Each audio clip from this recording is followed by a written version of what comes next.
లను పోగొట్టి కాపాడుము. నన్ను చుట్టుకును, నా ప్రాణశత్రువుల చేత చిక్కకుండను. నీ రెక్కల నీడ క్రింద నన్ను దాచుము.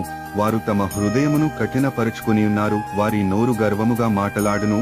మా అడుగుజాడలను గుర్తుపట్టి వారెప్పుడు మమ్ము చుట్టుకుని ఉన్నారు, మమ్మును నేలను కూల్చుటకు గురిచూచుచున్నారు. వారు చీల్చుటకు ఆతురపడు సింహము వలెను, చాటైన స్థలములలో పొంచుకొదము సింహము వలెను ఉన్నారు. యెహోవా లెమ్ము, వానిని ఎదుర్కొని వానిని పడగొట్టుము. దుష్టుని చేతిలో నుండి నీ ఖడ్గము చేత నన్ను రక్షింపుము.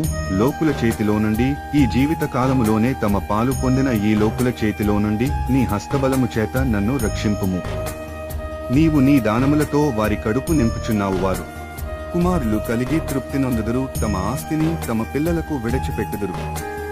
నేనైతే నీతిగలవాడనై నీ ముఖదర్శనము చేసెదను. నేను మేల్కొనినప్పుడు నీ స్వరూప దర్శనముతో నా ఆశను తీర్చుకొందును. కీర్తనలు 17వ అధ్యాయం.